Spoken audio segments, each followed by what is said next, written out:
Olá, meus irmãos, que a paz do Mestre Jesus esteja em nossos corações. Vamos continuar o estudo do Livro dos Médiuns, a partir do capítulo 5, item 92, Manifestações Físicas Espontâneas. Vamos lá? 92. A explicação dada quanto ao movimento dos corpos inertes se aplica naturalmente a todos os efeitos espontâneos que acabamos de ver. Os ruídos, embora mais fortes do que as pancadas na mesa, têm a mesma causa. Os objetos lançados ou deslocados o são pela mesma força que ergue um objeto qualquer. Uma circunstância vem mesmo aqui em apoio dessa teoria. Poder-se-ia perguntar onde está o médium nessa circunstância. Os espíritos nos disseram que, em semelhante caso, há sempre alguém cujo poder se exerce com o seu desconhecimento. As manifestações espontâneas se produzem muito raramente nos lugares isolados. É quase sempre nas casas habitadas que elas ocorrem, e pelo fato da presença de certas pessoas que exercem uma influência sem o querer. Essas pessoas são verdadeiros médiuns que ignoram a si mesmos e que nós chamamos, por essa razão, médiuns naturais. Eles são para os outros médiuns os que os sonâmbulos naturais são para os sonâmbulos magnéticos, e do mesmo modo interessantes para se observar. Como foi dito a semana passada, todo fenômeno físico tem a presença de um médium de efeito físico. E às vezes a pessoa nem sabe que é médium. Às vezes o habitante da casa está passando por esse processo agora, né? Até então nunca tinha acontecido, porque naquele ambiente onde ele passou a morar, ou naquela casa, tem um espírito que quer brincar com ele. E utilizando dos seus fluidos, né, com o médium de efeito físico, ele acaba conseguindo isso. Sonâmbulo é aquele que vive a vida espiritual durante o sono. Então, o sonambulismo é muito comum. As pessoas falam dormindo, andam, enfim. Esse seria o sonâmbulo natural. E tem o sonâmbulo magnético, que ele diz que é uma pessoa que, concentrada, consegue se desdobrar e realizar esse fenômeno que é o sonambúlico, que é também uma manifestação mediúnica, né? Uma forma de desdobramento voluntário. Então a pessoa consegue sair do próprio corpo e ir até um outro local. E consegue descrever através do corpo aquilo que ela está vendo como espírito em outro lugar. Isso é o sonambulismo, ok? Vamos em frente? 93. A intervenção voluntária ou involuntária de uma pessoa dotada de uma aptidão especial para a produção desses fenômenos parece ser necessária na maioria dos casos. Embora haja os que o espírito parece agir sozinho. Mas, então, ele poderia tirar o fluido animalizado alhures do que de uma pessoa presente. Isso explica por que os espíritos que nos rodeiam sem cessar não produzem a cada instante perturbações. É necessário, primeiro, que o espírito o queira, que tenha um objetivo, um motivo. Sem isso, não faz nada. Frequentemente, é necessário, em seguida, que encontre precisamente no lugar em que gostaria de agir uma pessoa apta a secundá-lo, coincidência que se encontra muito raramente. Essa pessoa, sobrevindo inopinadamente, dela se aproveita. Malgrado a reunião das circunstâncias favoráveis, poderia ainda disso ser impedido por uma vontade superior que não lhe permitisse agir à sua vontade. Pode não ser-lhe permitido fazê-lo, senão em certos limites, e no caso em que essas manifestações seriam julgadas úteis, seja como meio de convicção, seja como prova para a pessoa que delas é objeto. Então os espíritos podem, a qualquer tempo, realizar efeitos físicos. Então, aí eu vou atirar uma pedra no espelho. Tá? Ele precisa, em primeiro lugar, um médium de efeito físico. Mas naquela casa não tem nenhum médium de efeito físico. tudo bem. Quando estiver passando um médium de efeito físico pela rua, ele se utiliza do fluido. Então já é uma situação que remete ao acaso, né? Precisa estar passando uma pessoa próxima à casa que seja um médium de efeito físico, para que o espírito possa, então, pegar esses fluidos, ele vai envolver a pedra e a atira no espelho. Já não é muito simples. Muito bem. Dadas essas condições, que já são difíceis de acontecer, ainda tem mais um fator. Por que vai ser permitido que o espírito realize essa tarefa? As pessoas daquele lar, céticas, materialistas, precisam de um efeito dessa natureza para que possam buscar o conhecimento sobre a espiritualidade. Motivo justo. Então, vai acontecer. É só o desejo de fazer o mal por aquele espírito que quer perturbar aquela família sem nenhum motivo aparente, sem nenhuma relação com eles. Ele só quer fazer uma bagunça. Não é permitido. A espiritualidade superior o impede de realizar esse desejo. Por quê? Se aquela família não precisa dessa experiência ou não precisa passar por esse constrangimento, vamos dizer assim, ele não vai acontecer. Não vamos esquecer jamais que Deus é justo e que as pessoas não passam por aquilo que não desejam. O livre-arbítrio do ser, ele se refere a ele mesmo. Então, eu decido o meu destino, mas eu não tenho a força para decidir o destino das pessoas que estão ao meu redor. Cada uma delas também tem livre-arbítrio.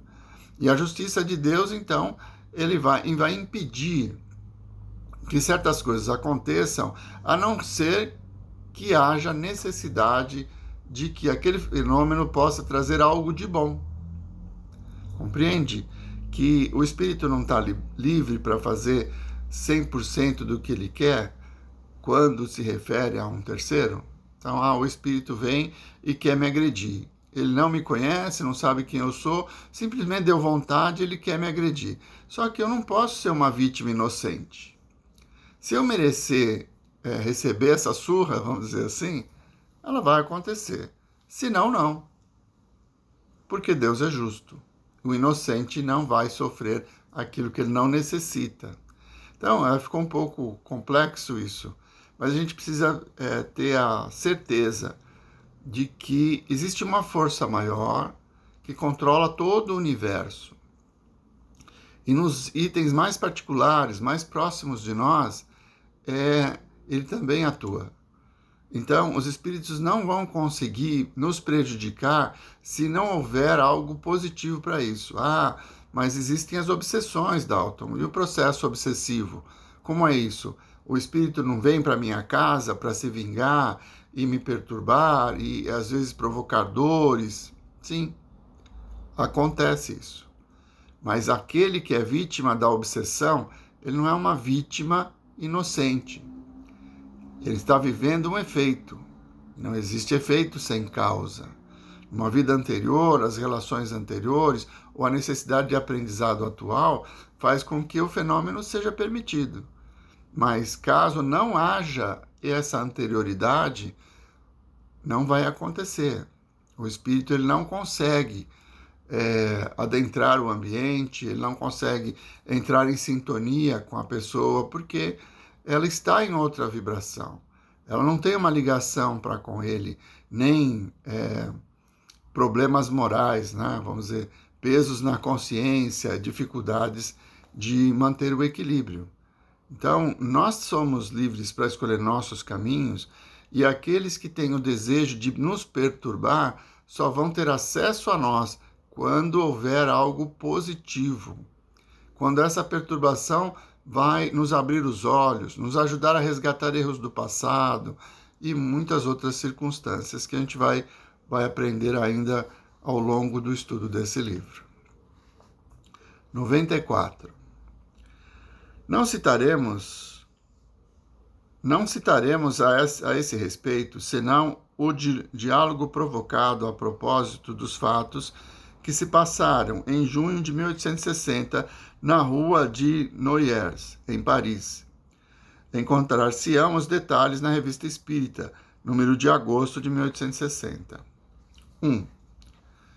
São Luís. Terias a bondade de nos dizer se os fatos que se diz terem se passado na rua de Noyers são reais? Quanto à possibilidade, não duvidamos. Sim, esses fatos são verdadeiros. Somente a imaginação dos homens os aumentarão, seja por medo, seja por ironia, mas repito que são verdadeiros. Estas manifestações são provocadas por um espírito que se diverte um pouco às custas dos habitantes do lugar. 2. Há nessa casa uma pessoa que seja causa dessas manifestações? São sempre causadas pela presença da pessoa a qual se ataca. É que o espírito perturbador, vendo o habitante do lugar onde está, quer lhe fazer traquinices, ou mesmo procurar despojá-lo. 3. Perguntamos se, entre os habitantes da casa, há algum que seja a causa desses fenômenos por uma influência medianímica espontânea e voluntária? É bem necessário, sem ele o fato não poderia ocorrer. Um espírito habita um lugar de sua predileção, fica inativo até que uma natureza que lhe seja conveniente se apresente nesse lugar. Quando essa pessoa chega, se diverte o quanto pode. Muito bem. Aqui ele está justamente explicando o que nós acabamos de falar. Só vai acontecer o efeito físico se houver um médium de efeito físico e com um propósito, né? Então, existe uma ligação entre as pessoas. 4. A presença dessa pessoa nos próprios lugares é indispensável? É o caso mais comum. E esse é o fato que citais. Por isso disse que sem isso o fato não ocorreria. Mas não quis generalizar. Há casos que a presença imediata não é necessária. Aqui ele está falando que não necessariamente o médium deve estar ali naquele momento em que o fenômeno vai acontecer. Esses espíritos, sendo somente de uma ordem inferior, a aptidão a lhes servir de auxiliares é uma presunção desfavorável para a pessoa? Isso anuncia uma simpatia com os seres desta natureza? Não precisamente, porque essa aptidão se prende a uma disposição física. Entretanto, anuncia, muito frequentemente, uma tendência material que seria preferível não ter. Porque quanto mais se está elevado moralmente, mais se atrai os bons espíritos, que afastam necessariamente os maus. Então, estava dizendo aqui.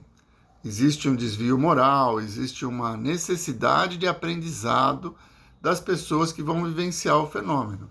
Por isso é permitido que ele aconteça.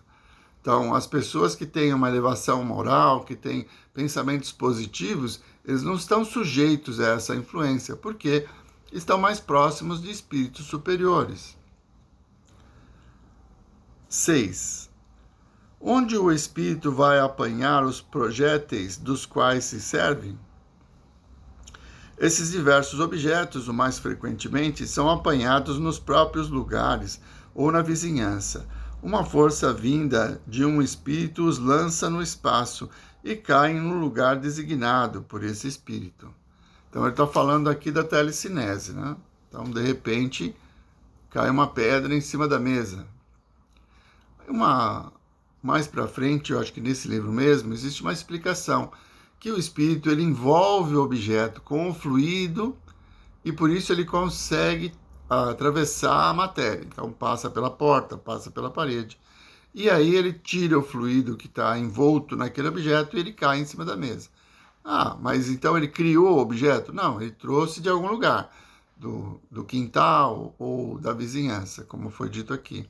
Mas isso é feito através do fluido cósmico universal, essa possibilidade de transformação da matéria pelo pensamento do espírito, que vai pegar o fluido animalizado do médium, juntar com o seu, que é a sua vontade, envolver essa pedra para que ela surja dentro do lar. Tá?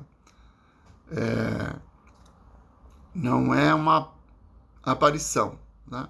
Quando se fala na ciência que nada se perde, tudo se transforma, isso quer dizer o quê? Que não é do nada que surge aquela pedra. Ela foi movimentada através de fluidos que permitem atravessar a parte sólida, né? Portas, telhado. E aí, quando tira o fluido, ela surge materialmente aí sobre a mesa. Se estiver numa certa altura, vai cair ali, fazer um barulho e chamar a atenção das pessoas que estão envolvidas. Sempre com um propósito útil. Senão, já pensou?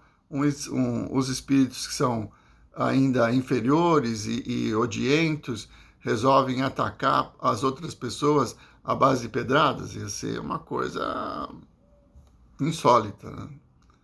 Mas Deus não permite que isso aconteça. É preciso que haja uma causa para que tenha esse efeito. Bom, vamos parando por aqui. Na semana que vem retomamos a partir da questão número 7, do item número 7, que está ainda tratando desse assunto, tá? O tempo passou, hoje falei um pouco a mais. Vamos à nossa prece? Amigo Jesus, mestre incomparável, através do conhecimento vamos percebendo que tudo o que nos acontece tem uma razão de ser, que não existe o acaso nem a fatalidade, mas a necessidade do aprendizado e evolução. Com essa certeza, com essa confiança na justiça e na misericórdia do Pai, que possamos nos fortalecer, Senhor, e vencer os obstáculos, os desafios que a vida nos oferece. Muito obrigado, Senhor. Muito obrigado, meus irmãos. Uma boa semana a todos.